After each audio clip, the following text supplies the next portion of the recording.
it is a brand new edition of 60 Minutes Nigeria, current affairs program, where we look at topical issues of national concern.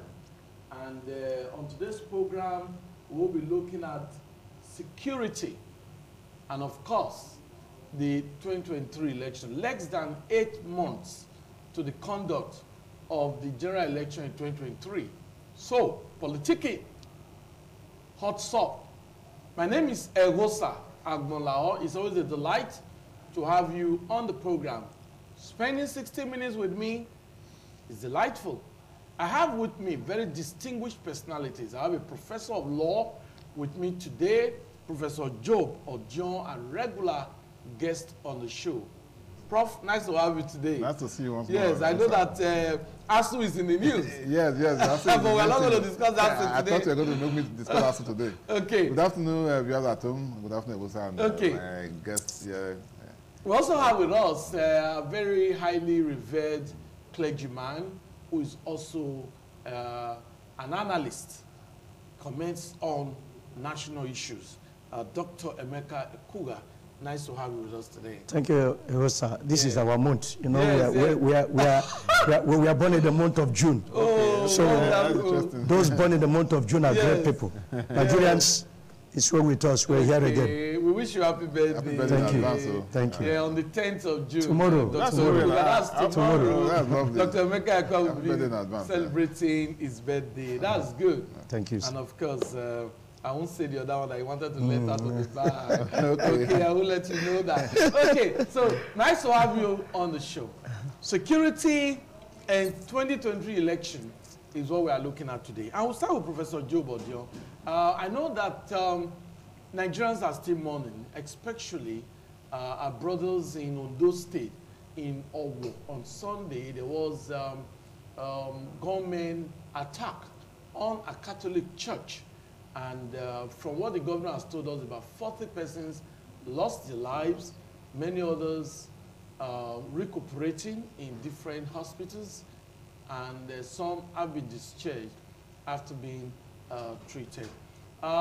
We've heard of some other security breaches, and not only in the northeast now, not only in the southeast, but in other places. We've heard of security issues, insecurity, and all of that.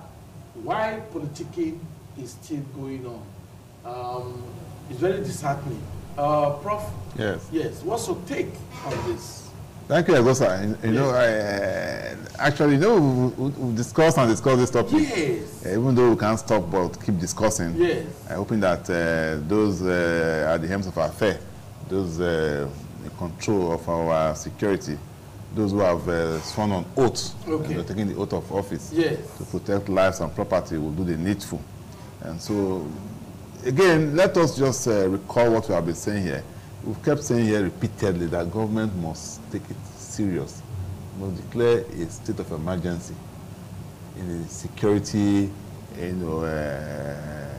network in the country. Like we said, 8 months. 8 months looks like it's far, but it's very close. Very close. Very close, you know, in terms of logistics. And so if we can have that kind of attack we had on the war, it's part of all the discussions here, different fora. Last time we were here, if I remember, we've not had that dastardly killing of the two couple in the southeast. We've not witnessed the beheading of a sitting legislator in southeast. I'm not sure, it was shortly after the train attack we were here. Now we have the war attack. So it means that every day things are getting worse in the reasons of it. So we don't know where next, even as we sit here now. So it's our humble request, we've said so repeatedly, that government must take this security issue seriously. You should listen to people talking, stakeholders. We have provided several solutions. Look at the elections now. How do you guarantee the safety of voters? Now there's this increased awareness. Most of the parties have picked their candidates from the House of Assembly, the lowest as it were, to the highest, presidential. Now people are talking about voters' enlightenment. Get your PVC and go and exercise your franchise. So you are right to vote. But if you can be in a church and you are attacked more than the way it happened in that dastardly manner, what's the guarantee that if you're on the queue waiting for accreditation, and you don't be looking at your back, what is the guarantee that people will feel encouraged to come out and vote on that day? That's a crucial thing. Especially for the restive areas in the north. If you're looking at the north now, those areas where you have the bandits in control, states like Zamfara, some part of Yobe and Borno, even coming back to Katsina and the rest, up to Kaduna here, there are some areas they say they have control. They are called rumors, but the news filtering, if you heard what the release period of the Methodist Church after he was released by the kidnappers, if you also realize what the released man from the Kaduna train also said, these guys are relocated from Sambisa. They are now within us. Because apparently the military, rightly or wrongly, have been able to decimate them in Sambisa, assuming. If you're able to drive them from Sambisa, but you monitor where they're going to. You drove them from Sambisa, they're now living with us. Maybe we should have let them in Sambisa. Because they're not living with us, they're taking over our forest now. Then the threat is more than when they were in Sambisa. And so it means that they can strike anywhere. And it means that in terms of election, how do we campaign? How do we encourage our corpers, who are usually the ad hoc staff, to come out that day? Those of us who in the academics who used to sit as and looking to also get involved and probably get some little honorarium as it were. How do we get encouraged? But the way snack there, like somebody observed in another forum, is that when it comes to elections, government becomes suddenly serious. He termed it, instead of giving security to the ordinary citizen, they give security to themselves and their governance attitude. So you'll be surprised that they, because election now, they will deploy the massive combined soldiers, Air Force, Navy, they will also become very active. But now our soldiers are in the barracks now. Very few of them come out. Don't know what they're doing there. The Air Force officers are there, those are doing their aircraft, the Tucano is there, don't know what they're doing with it. But when surprised when election started, you start seeing them hovering. Last election, we were seeing helicopter in Benin now. So when election starts now, because it's their festival in quotes, after the primaries now, security was provided. Why did they go attack primaries now? These bandits, they don't know that they are putting primaries in Abuja. Why is these churches that are, why is these churches in mosque, travelers, innocent travelers? So they look for soft targets. And so if government can protect these vantage institutions, why can't you protect the other one? Because it's a matter of interest, a matter of priority. And so maybe we shouldn't be so tensed up for elections, because maybe, I don't know, when it gets to the election period, election process, okay, they will do their best because it affects them. Thank you. So that's my okay, Dr. Emeka Egbuga, your opening remarks on this very disturbing issue of security, especially as we prepare for the 2023 election. Well, you can see that to me, it gives me a lot of concern. Just like Prof said, we've been talking about security, security, security. I will still maintain to say that the government has failed us, the masses. Just like Prof said, when it comes to the area of election and politicking, you see security everywhere. They beef up security from their house to the location of the elections. But after that, the whole place becomes too porous. It becomes very difficult for one to be saved. It is too alarming. I am being disturbed. I want to appeal, because there is one thing that my spirit is telling me, that there are people who are benefiting from this very evil trend. There are people who sit somewhere and they make a lot of gains through these evil penetrations. But I want to ask, what is their gain? What did they stand to benefit? For somebody to carry gun, go to the church, those years if you go to the church, you are saved. You go to the mosque, you believe that right inside the mosque, nobody will even touch you. Yes. But today, they have been baptized with different kind of names. You call them terrorists, you call them bandits, you call them unknown gunmen. They are not being seen as murderers. The government are not seeing them as people who takes life they cannot give. No, the government see them that way. Well, That's why security agents are after. If the government see them that way, that's supposed to be an emergency in security outfits. By now, President Muhammad Buhari would have declared a state of emergency in security. By now. It's everywhere, just like Prof said. In the northeast, in the north-south, in the west, in the east, everywhere. They're everywhere. I begin to reason from the angle you were coming from. Yes. You know, that years back, we were looking at them at Sambisa Forest. Yes, Sambisa Forest. Sambisa Forest. And yes, they were there. And of course, I know that there was a kind of battle, Yes. chest given to them. And certainly they have left Sambisa Forest now. And have entered into different kinds of different forests. Boundaries of different locations. Most of these people are, if they even know you are bushes. Your forest more than you. You are forest more than you. Yes. You understand what I mean? And the people sponsoring them, a lot of these people, the people in the government are also aware of them. Even if you and I will be here talking, they know some of them. Now, let's come home. Somebody one day, I will not mention them because this is national issue, Yes. come up and said, this issue of terrorism will not stop until you listen to their demands. Okay. That's the check now. Are you hearing what I'm saying?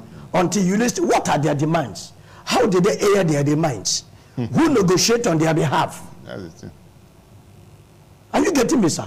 And this is the things a lot of us are not questioning and suppose. Now, you talk about politicking. A man stood up to buy a ticket of an interest fund with 100 million. 100 million, one person. And all you're looking for is get the name, I'm a presidential candidate. 100 Do you think that's what they million. I'm coming, sir. It's a business.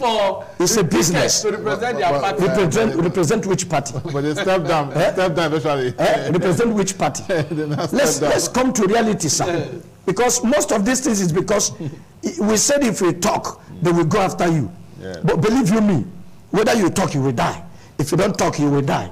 But I think the most important thing in this Nigeria, in this world today, is say the truth. Yeah, if you die of the truth, I don't think you die a coward. Yeah. Say the truth. I've just told you one point. Somebody negotiate on behalf of these terrorists. And he has come out to it took time. It took time to label them terrorists. It took time. Okay. Somebody sit down, benefit from them. How did they get the weapon? Where did they pass? You close border. For 9 months. For 9 months or more than that. More than 9 months. And yet, weapons were entering your country at will. At will. And people know this. Because you want to lead, you want to rule. Okay. So, I'm coming, sir. Yes. Now, you come in the area of this politicking. 8 months from now, you will see election here and there. I was of the opinion before that 2023, because of insecurity, there will be no election. But I came to rethink when I began to understand the school of thoughts and understand the politicking in Nigeria, yes, that insecurity will not stop election in 2023. By the time the thing is closed and there is going to be election, you don't need to tell a neighbor that go and vote, you will go and vote. I know some people will be afraid not to go. Yes. But believe you me, there will be security all over the nation, Nigeria. Where did they bring them out from? Where? Where did they bring them out from? Okay. And I'm coming, sir. Prof, give me a little time. I'm not trying to exhaust myself. We are going to talk about it. Remarks. These opening remarks. Thank you. Maybe later you come back to. So you can save your gunpowder. That's what I'm saying. The is loaded. But we just take a break now to allow us to introduce our third guest, who is already here, and we'll continue with this discussion. Okay.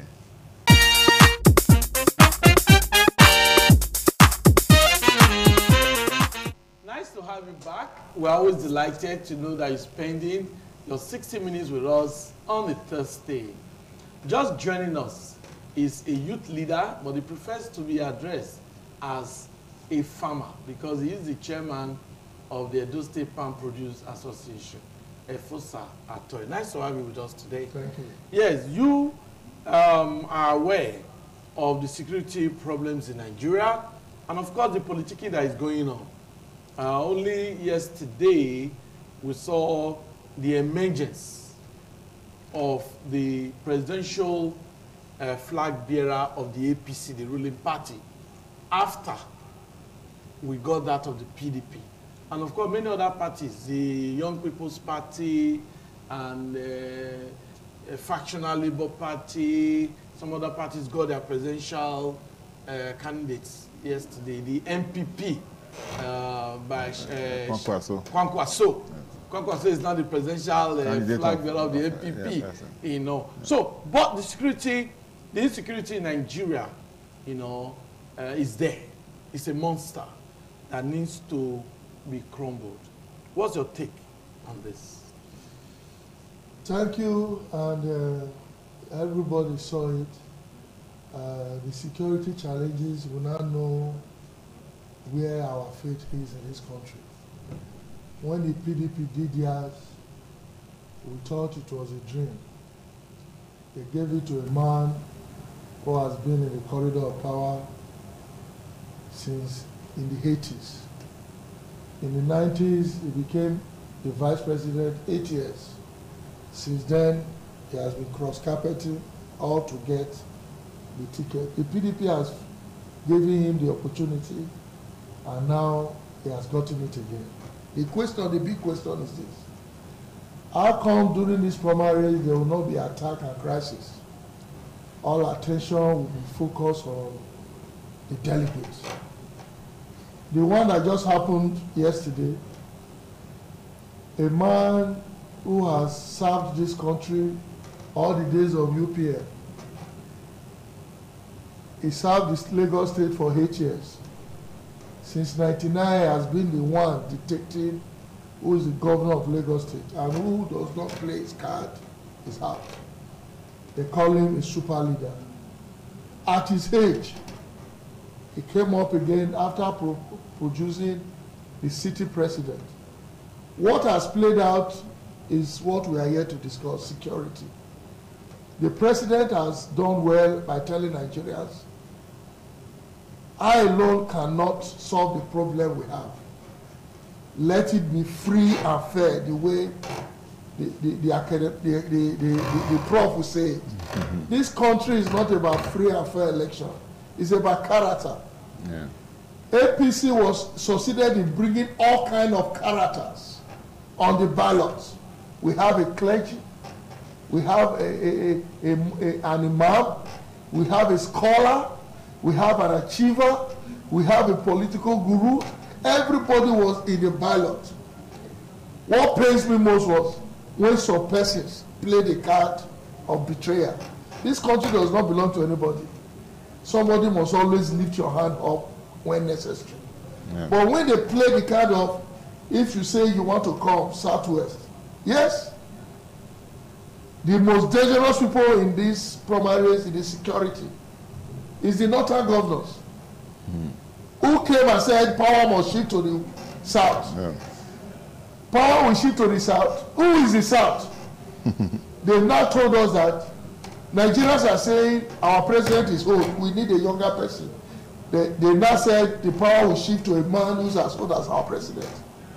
The question is this: the attack in Owo did not even give the flag bearer that caution. It did not give a minute silence.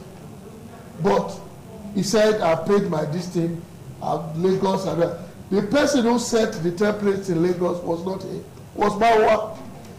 He was a military governor. He came in, and all the years the president there tried to check him, the money they did not pay him for 8 years, Fashola got all the money. Yaradua, the late president, released it. And today, this is a man who's as rich, is richer than Lagos. And is coming at this point in time, when he sang the national anthem in the 70s. The same man in the 80s, in the 90s, in the first quarter of the 20s. We are now in the 2023. A man of so, look, I'm a member of APC. The president, I will give him the kudos by trying to reduce the delegate. By the way, they said each local government brought 3 delegates to choose. Yeah.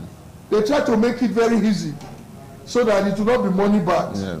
But what did we get? Who are the 3 people? What are their characters? And this time around now, it has landed us. As businessmen now, they can't see dollar. Okay, Atoy, we'll come back to you. Okay. We have to quickly take a brief break now. Okay.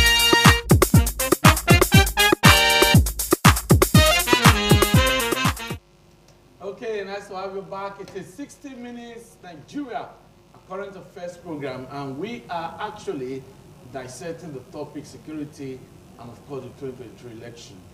Before the break, Efosa Atoy, a youth leader, was actually commenting on the conduct of primaries of the major political parties. Okay, we'll just allow you to just conclude what you were saying before my other guests will comment. Okay. As I was saying, the primaries that brought our leader, Ahmed Tinubu, is not a true reflection of what the present Nigeria is saying. The character of the 3 persons by local government who converged in Abuja showed to us that they were hungry. And there we have a man who said, I'm not going to step down. Pastor Tunde Bakari. 8 years ago or 12 years ago, he was invited by the head of state to come and run with him. He said, I'm not going to bring money. Those who did not, who bought the form for 100 million, could not score to themselves 1 vote, even from their ward, from their local government.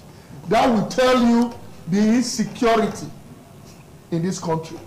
Now, for those who scored, now, a man has been able to score 1,700 something, 1,200 something, whatever.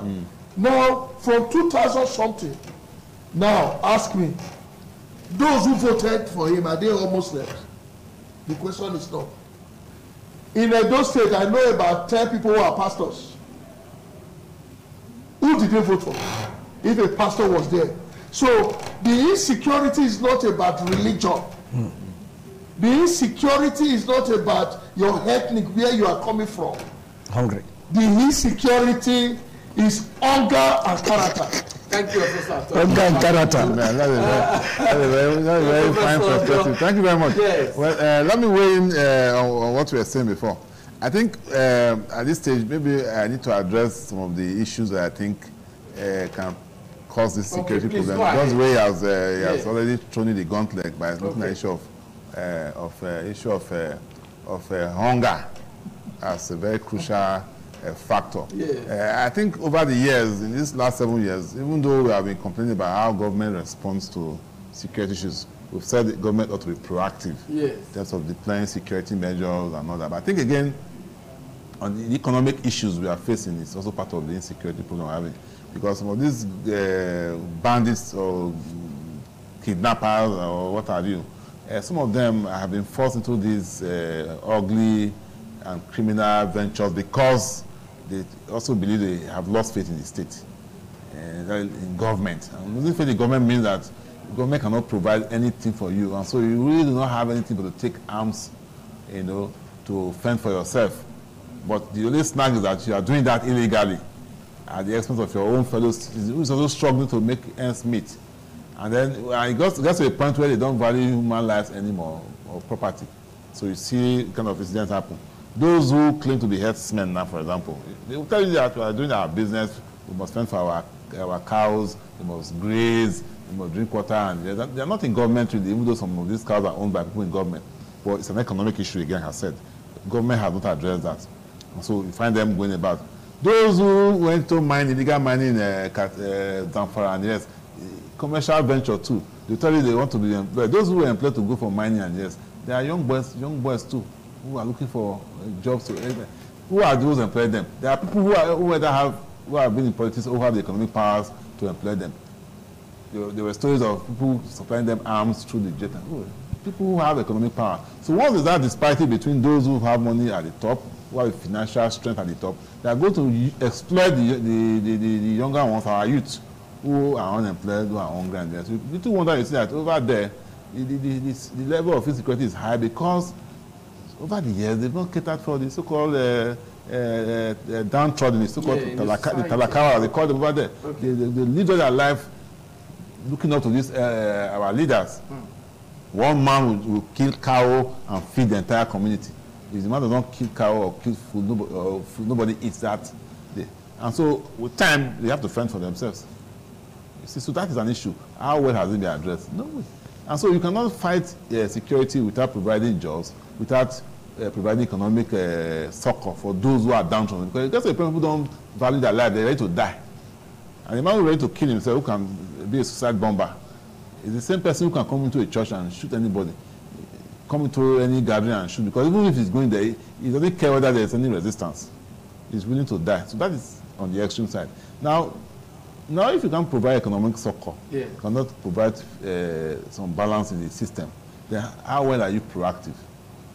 We have said that in terms of security, the proactiveness has been one-sided. Government protects itself, but it does not protect the citizens. Like we have observed, the primaries came and gone, no attack. Our government houses have been there. Nobody says you should go and attack a governor, but how many have been attacked? It is the ordinary one people attacked, which means you have this means of protecting us, but you just don't want to do it. What is the DSS doing? Information gathering, proactiveness. And somebody observed, are you saying there was no sign of suspicious movement in Ondo State or for example? It was a small sleepy town been there. The small, quiet, sleeping traditional town. So if strangers came in, you would not know that that's came into. Are you saying there's no DSS office in Ondo State? No director of DSS in Ondo State. Has it been issued a query? We are not privy to that. So we should be privy, because if the query is issued, should be in the public domain. So that people who make mistakes, who err on their job, will not go. They are public officers. They can't claim they don't know that those guys are around. You say the forest. Okay, if they're in the forest, how did they come into the town? How did they move to town? Did they fly to or what are they? How did they move to the church? So you are talking about intelligence gathering. Very well. But okay. But if you try to move around the government house more than twice now today, somebody will call you to question. If you are driving in GRA now, you probably miss your way, and you drive that place, they see your car moving to the store, will ask you what are you doing. But if you drive around a church or a mosque 10 times, today nobody will ask you because it doesn't concern them. So you must prioritize. We voted you to power. You have our mandate. It's a social career. So you don't own yourself. And so you must be proactive at all times. Deploy these measures. Now look at the Kaduna stuff. Even after that kidnap trend, and that incident happened again on that same road. This time around, travelers, students, 8 buses were burnt on that same road. Can you imagine happening when you know that road is already a flashpoint, and yet as you speak, you do not have choppers covering. We have choppers in Nigeria Air Force. We have drones. We say we don't have drones. We cannot afford drones. That would be all the billions. Now we should have drones, and you have drones which you can use to target those terrorists. Is there a question of saying I don't want to bomb the whole place or bomb farmers? It's a lie. If you already know where they are, a governor of a state, El-Rufai, you can mention that one. It's not in doubt. Yeah. I was one who gave the information that his close friend, his classmate, who was kidnapped in this train attack, when he was, we told them that the people were conversing that they have left Sambisa, that they now feel that the forest around that northwest, entire northwest, including Kaduna, that the forest is more lush. They prefer the forest than Sambisa. So they are already there. So what have we done? No air raid, nothing. No drone attack. Don't forget, coming to the legal aspect now, these people are already branded terrorists. The court has given you the order. Because the initial setback that cannot attack them with the Tucano jets and all that because they are not terrorists. So we may have some flack from the international world. They are not terrorists, which means you can use maximum force. So it's not only in the southeast you remember you should use maximum force or somewhere else. Now you can use it. So that Kaduna axis, Zamfara axis, you should use maximum force, and which means it's a war going on there now. And so those forests, as I speak now, they don't shouldn't wipe out all the forests. For all the forests surrounding these areas, like, you know, even though as I expect, I don't know what's happening, but I expect by now the forest should be taken over by the Nigerian army. Yeah. A full brigade should be there now. What are they doing? What are our soldiers doing in the barrack, with all due respect?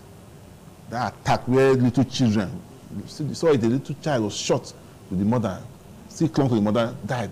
I'm sure when he heard when he or she heard the right, not to the mother, thinking that the mother can protect her, but you know, because he's not armed. It's terrible. It's terrible. And now we still have that happening, and the forest is left for Amotekun with 10 guns, and our Nigerian army that are there. Somebody is wearing pins, says a brigadier general in the army now in the barracks, shouting orders. What is he doing? And you are saying I'm on strike. Are you know what's I mean on strike? I still do my research work. Okay. But yeah, in general, people are being killed every day. And yeah, I think the Nigerian army, they are doing their best. They're not doing enough. Yeah, that's not defended. They're not doing enough. Nigerian army, they are overstretched. Nigerian army respond to this crisis. Nigerian army respond to that crisis. They should enlist more soldiers. We commend them, but they should do more. But they should do more. Because the results, you see, when we commend people, it's the result that matter. If people are still being attacked and killed, I will not join you in commending them. With all due respect, because it's the result that we're asking. If you are doing enough, nobody can stroll into a church and shoot innocent people. If they are doing enough, I speak now, the Ondo forest, the forest, up to this hour, those states, our neighbors, the forest by now should be taken over by the Nigerian army. Yes, so for this. So what are they doing? The security. They are sending the barracks. The security, if the security are not working, it will be worse. The way and manner these people come and go with impunity. Yeah. It is not the security. This thing is political. Okay. Let us look at it. You can look. You turn everybody to be soldiers. In the days of Osumbo and Anini, where did they catch Osumbo? It was inside the barrack in Ibadan. Oh, you forgot. Let me tell you, there is no hiding place now. No place is safe. The only problem we have now, we've left the areas of concentration where we should identify ourselves. This time around now, with the primaries in PDP and APC now, we now know the cabal that owns this country. The cabal, now they've shown their faces. So we should give the president kudos for exposing the cabals. Now we now know them. Those who were ministers, who are now, they are no longer ministers, who believe they can change this country because of their wicked desire. Most of them, they are former governors who wallowed their way to the Senate, and today they want to be with the next, or they think the president. Look, this country is too big for one person to pocket. You can pocket other states. The man who won now came to Edo to declare, this is my candidate. And the Benin people, the Edo people, look, I'm proud to be an Edo man.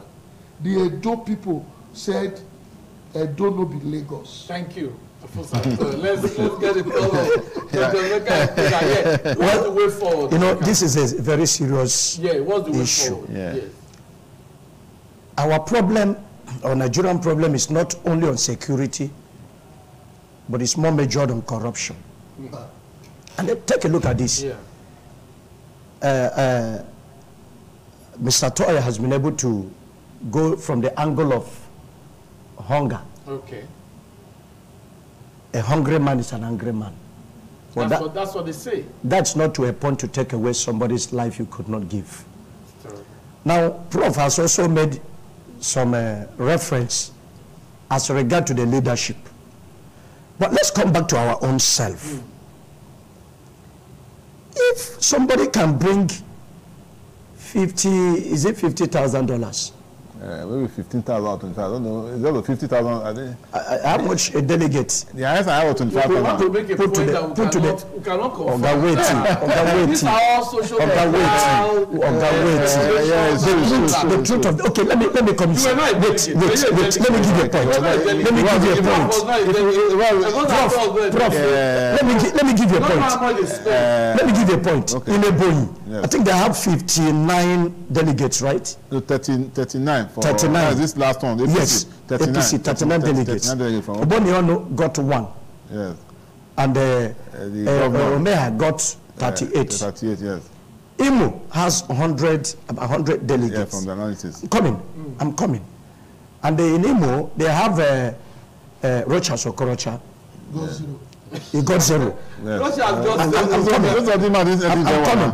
There is another guy in again. The control of delegates. They didn't like to get one. There is another guy in again in the same Imo. How many did he get? I think it's 1. That is the former Minister of Education. Minister of State. Where did he didn't attend the primary? But he got absent. He got 1. Where did 99 go? We are enemy to ourselves. Now you come to what do you call it? To other zones in the southeast. You discover that all the votes there went one-sided. Why? Because there was this inducement of cash. Let's be honest to ourselves. Yes. If we don't checkmate this, and the government is not ready, thank God for what you said about the president, that he has been able to expose the cabals. The next thing is, if the cabals have been exposed, of course, that means they were not doing the right thing. What steps should be taken? I told you something before. So do the cabal. Thank you. I told you something before here, a few minutes ago, before you came in. Yeah. I told you that these bandits, my English name, baptism, unknown gunmen, baptism, the other one, what do you call them? Terrorists. Maybe terrorists. X-Men. Baptism. They came out from one area or the other. If people at the affairs of the government, I don't know, but I'm telling you what my spirit is telling me, it's my personal opinion, is not involved into these things. You will have discovered that most of these boys will have been caught and dealt with. The government is not. I'm coming, sir. I'm coming, sir. I'm not telling you that Mr. President is involved here, but he is the president of Federal Republic of Nigeria. So if it is good, we give him kudos. If it is bad, we say he's Mr. President. I want you to get it right. But I must quickly say this as we continue, that the opinions being canvassed on this program are the personal opinions of our guests. Yeah, definitely. And does not reflect the station. Thank you. So we must make that very clear. I read somewhere, sometime in Osun State, somebody stole, is it matches? Matches. A bunch of matches. Close to it, and he was jailed for how many? 2-3 months. Yeah, I think so. Can you understand where I'm going to? I think that's true. And somebody who carried gun, invade a community, enter church, could not be captured. Where is this coming from? By the time we are supposed to do the right thing, I thought it has been, it's not trying to be personally into the whomever become the presidential candidate of a particular party, but he's trying to air his mind, how grieved he is. So, Dr. Meka, the way forward is that if at the end of this, DSS is not ready, Nigerian police is not ready, other security agencies are not ready to bring these people to a check, you spend too much of money. How did you? And why must you give somebody money to vote for you? Those who collected, who took 40 million to buy an interest form, those who took 100 million to buy an interest form, and at the end, none of them, only one person in each of the political parties emerged. And all these ones now, automatically, they will wake up tomorrow and they look for a way to get their money back. either by crook or whichever way. You cannot So speak, you cannot what I'm telling you, sir, is that we are enemy to ourselves. We are the reason for this insecurity. If you and I go there and say you are the most qualified person, go and do this work, and let Nigeria move forward. Yes. I am sure we will close our eyes and sleep. But whereby is you think because of hunger, you went, you said, now you get the money, give me the money, let me vote for you.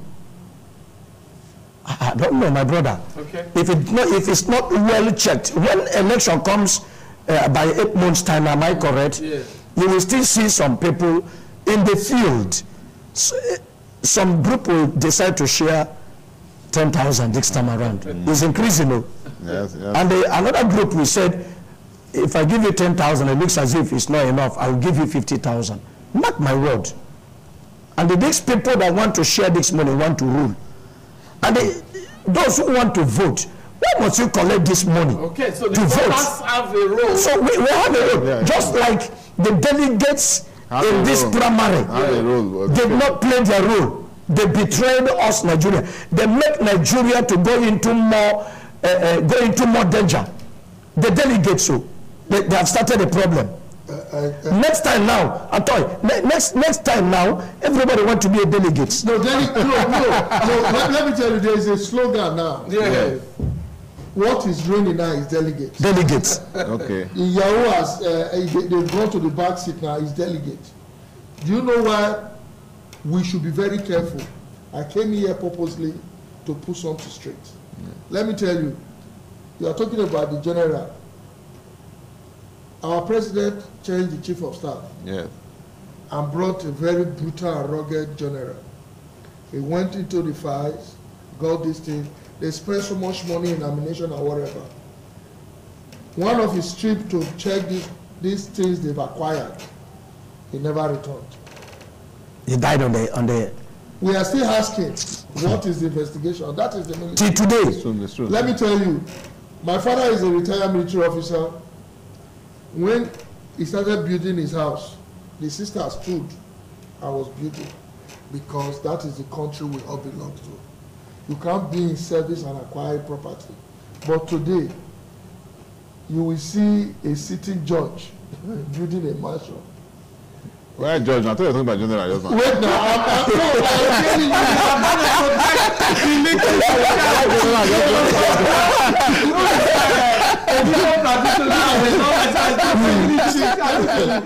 that is where they are looking at. Those days when you are called as a bishop, as a reverend, they see you sacrificing for your members. But the reverse is the case now.